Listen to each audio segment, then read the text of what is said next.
जे थांनाय हराव जे प्राय हरनि 11 बा 12 रिंगासो समाव जे कालपानि बाजाराव थानाय बाक्सा जिल्लानि सिङाव थानाय बे कालपानि बाजाराव थानाय जितु गंसे प्राइभेट फरायसालि बड'फा एकाडेमि बे बड'फा एकाडेमियाव सासे सिनाय मोनै सुबुङा जे जोंनि फरायसालिनि जुदि मावखुलि बे मावखुलिखौ अर लगायनानै होदों।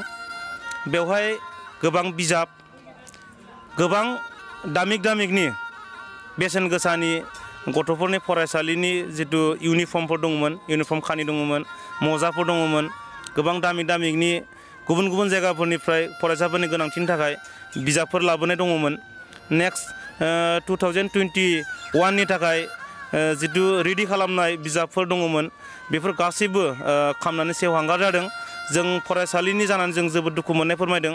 जाय बिथांमोना बे जोंनि फरायसालिनि थाखाय बेबायदि मोनसे इनाय हाबा जाय हाबाखौ मावथावनामोन गंसे फरायसालिनि थाखाय सानथाव जायामोन बेखौ जाय सुबुङा बेबायदि मावदों थारैनो जों बिथांखौ प्रकाशनखौ जों खावलायदों बिथांखौ थाबैनो सोरनि दैदेननायजों बे खामानिया जादों, सोरनि नेतृत्वआव बेबायदि जानाय आरो माबोरै जानो मोनखो बेनि थाखाय जोङो प्रकाशनखौ जोङो खावलायदों।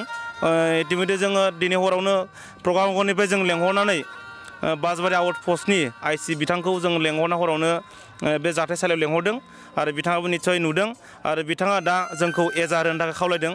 जों दा बेनिखायनो बे फरायसालिनि जानानै जोङो बिथां आइसिनिसिम बासबारि आउट पस्टआव जोङो एजाहार होनो थाखाय थिरां खालामदों।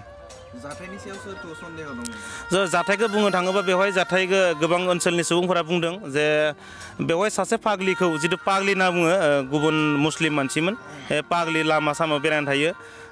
बिथाङा बुंनो थाङोबा मोजांबो होनना बुंदों। गोबां समाव पाग्लि एक्टिं देखायो आरो बिथाङा गोबां समाव मोजांनिबो आखु देखायो। स' बिथांखौ पाग्लिबो बुंनाया मोजांबो बुंनो हाया। स' बिथाङा जे सासे पाग्लियानो जा मोजाङानो जा जे बे समाव जे बेबायदि गले बिदि जाथाय खालामबाय थागोन जे सानथाव जाया। निस्सय बिथांनि सिङाव माबा मोनसे सोरबा षड़यन्त्र सोरबा मोनसे इसिङारि इंगित थानो हागौ, सोरबा बिथांखौ थुलुंगा होग्रा थानो हागौ आरो जोंनि साननायाव। आरो जोंनि खाथियावनो थानाय जितु गंसे फरायसालि दंबावो शिशु निकेतन होननाय शंकरदेब स्कुल, बेवहाय बिथांमोननि फरायसालिखौबो बे एखे टाइमावनो हरनि 9 रिंगायाव खेबसे सावदों आरो 10 रिंगायाव खेबसे सावदों आरो बिथांमोननि सावनायखौ खाथिनि रायजो राजाफ्रा खोमोदों आरो बे बिथांमोना आरोबाव सोरनिबा फरायसालिखौ सावबावनो हागौ, सोरनिबा न'खौ सावबावनो हागौ बेखौ साननानै बिथांमोना पहरा नेदोंमोन। बे पहरा नेनायावसो बिथांमोना जोंनि फरायसालि खामनाय जितु अर गुमलाव जोंनायखौ बिथांमोना नुहुरनानै अरखौ खोमोरफैदों आरो जोंखौ बिथांमोना खौरां होदों। स' जों जोबोद दुखु मोनदों। जोंहा गोबां खहा जादों।